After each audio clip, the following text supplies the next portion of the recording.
Hello and welcome to the EEPROM 9, and today we have a teardown of this rather nice Russian battery charger that charged something like a 7-volt battery. If I get the can find the thing it sat in back here, which I can't, we could give you more specific details, but he's gone walkies, a little pamphlet with the information on. So this thing apparently will mount in a vehicle through what looks like a standard Euro socket. So yeah, I can imagine the fun for the people who would have mistakenly stuck these in the 240 volt mains that I believe the Russians run on 240. I don't actually know 100%, but yeah, like the rest of Europe, it's basically only the Americans and some of the Asian regions that actually, and I'm talking about really end Asian regions that tend to run off the 100 volts. So we'll just make sure we're focused properly, and we'll show you what it looks like when it's on. And very interestingly, we've got a 27 and 12 volt option. What do you think the colour of the LEDs will be when they light? I was wrong when I suspected it. Yes, they are red. Yes, I was expecting them to be orange. In fact, if we shield the light a bit, you can see them a bit brighter. They're very dim, and this one is very flickery. But, yeah, interesting. The switch isn't doing much but making it slightly brighter. I don't know if the camera's really picking that up. A little bit. So, the only thing to do, really, is take it apart and have a look at what lies within this charger. So let me turn off my power supply rigged down here. No, that's not... Oh wait, no, that's switched off. Good. Bang! Yeah, it's not going to do that. I've had power supplies do that on me and then they die. They don't survive. So, like with all Soviet electronics, flatheads seem to be a mandatory by law. Much like in the West, we tend to have inexpensive kit. Outside of the former Soviet blocs, the expensive shit has to be mandatorily held together by Allen key screws. But luckily there's only 5 of them because, well, one of them decided to depart from this thing many decades ago. And I must admit, I am guilty of taking a peek inside this thing, and it is surprisingly more interesting than you'd think. From what you'd expect to find inside a 12 to 24 volt charger. Some of these screws are a little bit worse for wear. They are like older than me, probably.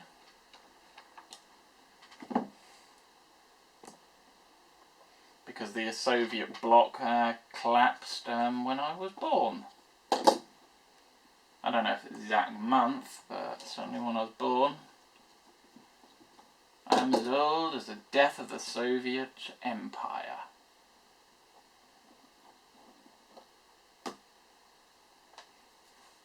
And so, we pop off the front to reveal... Actually, let's show you inside the battery compartment, because it's surprisingly interesting before we show you the goods, you know. Before we show you the equivalent of the cockpit on Grindr. So we have our negative electrode this side. Down in there, we have a positive electrode. And interestingly, right there, we have another positive and negative electrode.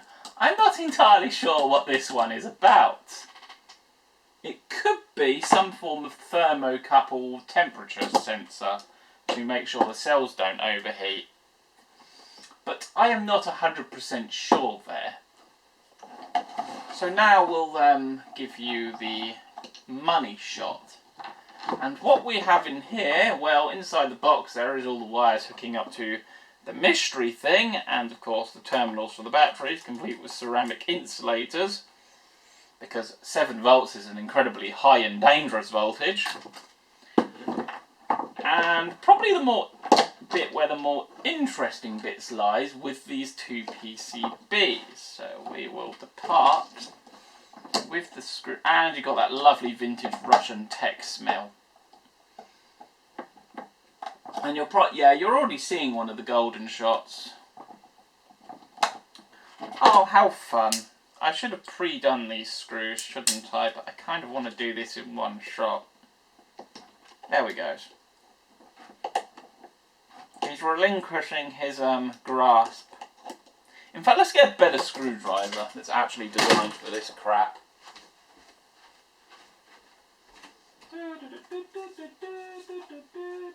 This one. So, after smashing my laptop off the desk, almost, we have retrieved a screwdriver which is more suitable for the task and is a lot easier. It's an actual proper Weir electrician's screwdriver. Really, really useful to have a set of these. Especially as I actually do electrician work. Mostly for myself and family. So having a screwdriver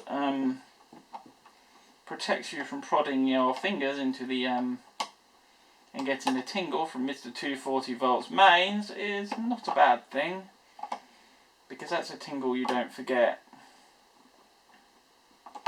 I actually brought some solar panels because Audi have a deal on solar panels for like 24 quid, and I brought 3 of them. And I decided, wouldn't it be a good idea to see if it's like when you put them across your tongue, the electrodes in the sun.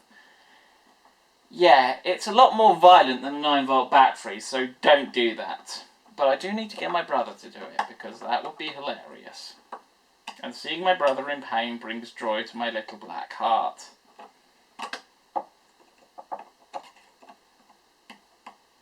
Oh, this is riveting watching me screw this screw that's being really stubborn. The other screw, I got a proper screwdriver and it came out pretty easily. Anyway, we can hand do the rest. So, we pop off this little board and we change the focus for you guys. And we have, obviously, Russian marked components, so I don't know what these are off the top of my head. A nice Russian transistor. Oh no, this thing's younger than I thought it was. It's not older than me. It's actually younger. 9201. The date code on this one, 9137. So yeah, this thing's not older than me. Go figure. And we have this rather lovely ceramic chip. This is one thing I love about old Soviet engineering. Is it very much, no matter how often it goes along, looks like something built in the 70s. It's absolutely beautiful. And if we go here, we've got the equivalent of a power transistor chip. I'll try and move some of this gumph out the way so you can see it.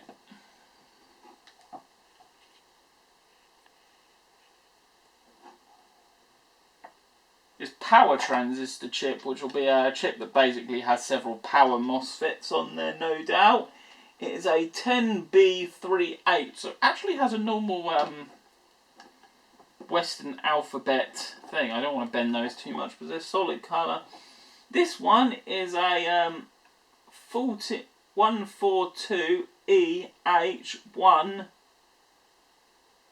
and then we've got a Russian character, which is like a it's basically dun dun, so whatever that one is. And this one doesn't look like it's got any weird Russian characters on this CAN chip, which is a 521CA3. So yeah, all very interesting. We've even got what looks to be power resistors. I actually like how the Russians mark their resistors, because rather than using the stupid colour coding system, which always requires you to look up a truth table and is complete fuck you to anyone who is colourblind, they actually print the values on them. Which is absolutely brilliant, rather than using these stupid little codes. I wish they'd print the values on ceramic capacitors rather than those stupid little unreadable codes, but hey, that's a rant for another day. On the back of this board there is a 1970s style 1960s diode. You know, the classic like top hat with a lead coming out each end. And what looks to be some kind of trim pot, which is 47 ohm at 5%. Also made in the 1991, but on the 09th week. So yeah, rather interesting. Here's the little switch, which only has 2 points at the end, so it's basically an on-off switch. But nice, mechanical, clicky, old school style that I love. And of course has a clip on it to stop some clumsy bugger from flicking it, which in the heat of a battle would be a very easy thing to do. And then you'd nuke your batteries by accident for equipment you might need tactically when fighting the Americans later on. And then turns out you've nuked your night vision charging batteries and you don't have night vision anymore, and those Yankee bastards do. But yeah, that's the teardown of the rather interesting battery charger that uses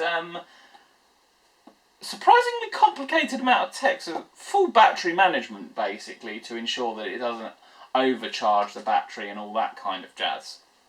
Not the kind of thing you expect for this level of equipment. Usually it's like basically a battery charger of this era would just trickle charge the batteries and take like 24 hours to do it. I do not miss those days of those battery chargers. They were terrible. And the rechargeable batteries weren't the best either. I much prefer our lithium batteries. And also we have a sneak preview to another vintage calculator teardown, because for some bizarre reason I do not understand, there was very little interest in the Nixie calculator. What the fuck is wrong with you people? Anyway. Yes, another Soviet piece of equipment.